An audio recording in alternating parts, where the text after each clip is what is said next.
முன்னையோ ஜன்மாந்திரம் என்னென்ன பாவங்கள் இம்மூடன் செய்தேனம்மா. மெய் என்று பொய் சொல்லி கைதனில் பொருள் தட்டி மோசங்கள் பண்ணினேனோ.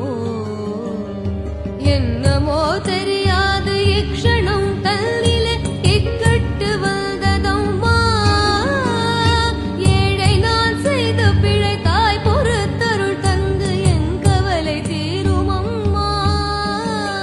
சின்னங்களாகாது ஜெயமில்லையோ தாயே சிறு நாணமாகுதம்மா. சிந்தனைகள் என் மீது வைத்து நல்பாகியமருள் சிவசக்தி காமாட்சி.